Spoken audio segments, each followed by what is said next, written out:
Hello student, मैं मोनुद्दीन एक बार फिर से आपका एमडीएस क्लासेस में स्वागत करता हूं।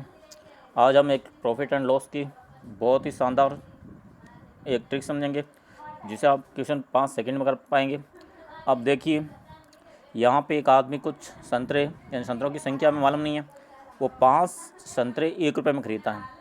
कहने का मतलब एक संतरे में 5 संतरे 1 रुपये में 5 संतरे खरीदता है, और समान संतरे और फिर उतने ही संतरे वो 4 संतरे 1 रुपये के भाव से, यानी 1 रुपये के 4 संतरे के भाव से खरीदता है।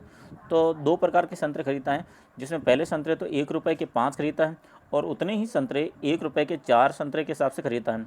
और इन सभी संतरों को फिर क्या करता है, उन सभी संतरों को वो 9 संतरे 2 रुपये के हिसाब की दर से बेच देता है, यानी 2 रुपये में 9 संतरे के हिसाब से बेच रहा है। तो इन सब में उसको 30 रुपये का घाटा भी हो रहा है। तो आपके संतरों की संख्या बतानी है। तो आप संतरों की संख्या कैसे बताओगे? तो इसमें आपके क्रय मूल्य, इनका और इनका क्रय मूल्य निकालिए। तो संतरे और मूल्य लिख लेते हैं। तो क्रय मूल्य यानी पहले जो सौदा किया था उसमें 1 रुपये के 5 संतरे, यानी 1 रुपये के 5 संतरे खरीदे थे, तो ये तो संतरों की संख्या और 1 रुपये।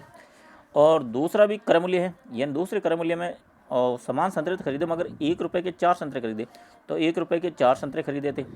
और फिर वो बेच रहा है, वो 9 संतरे 2 रुपये में बेच रहा है, तो इसका विक्रय मूल्य 2 रुपये में 9 संतरे बेच रहा है। तो अब देखो इनका टोटल क्रय मूल्य, ये क्रय मूल्य टोटल क्रय मूल्य कैसे निकालेंगे? क्योंकि यहाँ 1 रुपये में 5 संतरे आ रहा है, तो एक संतरे का मूल्य कितना हो गया? 1/5। 1 में 5 का भाग दे देंगे तो ये 1/5 एक संतरे का मूल्य हो गया।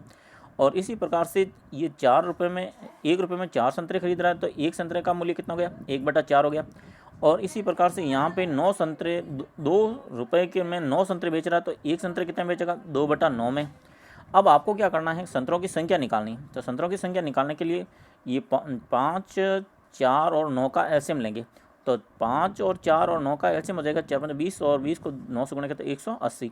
180 संतरे यहाँ एलसीएम आ गया। तो 180 संतरे ये पहले प्रकार के खरीदे, 180 संतरे दूसरे प्रकार के खरीदे, तो दोनों को जोड़ दें तो 360 संतरे आपने खरीदे टोटल खरीदे, और 360 को ही हमें बेचना है।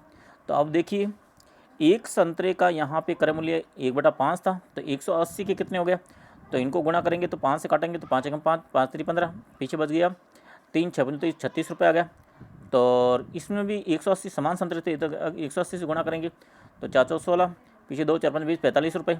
तो इस प्रकार से इस पूरे सौदे का क्रय मूल्य हो जाएगा 6 और 5 11, और 3 4 7 8 81 रुपये। यानी ये 180 और 180 360 संतरों का जो क्रय मूल्य हो जाएगा वो 180 आ जाएगा। अब 180 क्रय मूल्य तो आ गया, अब विक्रय मूल्य कितना आएगा? एक संतरे का मूल्य हो गया 2/9, तो 360 का कितना हो जाएगा? गुणा कर लीजिए, 9 चौक 36 यानी 40, और 40 दूना 80, 80 इसका विक्रय मूल्य आ गया। क्रय मूल्य 81 और विक्रय मूल्य 80, तो नुकसान हो रहा है कितना? 1 रुपये का। तो 1 रुपये का घाटा हो रहा है यहाँ पे, और यहाँ पे घाटा कितना हो रहा है? 30 रुपये। तो ये 1 रुपये का घाटा वो किसके इक्वल है? 30 रुपये के। इसका मतलब 1 यूनिट किसके इक्वल है? 30 के। तो मगर संतरे कितने अपने पास में? अपने पास में 360 संतरे हैं यहाँ पे, मगर हमें संतरों की संख्या ज्ञात करनी है। मगर ये तो हमने मानी वो संख्या है 360, तो हमें टोटल क्योंकि एक इकाई बराबर आ रहा है अपने कितना? एक इकाई बराबर आ चुका है अपने 30, तो 360 ये हमने मानी, तो 360 को 30 से गुणा कर दीजिए। तो 360 को 3 से गुणा करेंगे तो ये आ जाएगा 36 36 18 8, ये 0 0 तो 2 आ गए, और 36 8, और हासिल 1 3 3 9 1 10, यानी ये आ गया आपके 10,800 संतरे। तो इस प्रकार से बहुत ही आसानी तरीके से हमने निकाल दिया। Thank you. कल हम कोई और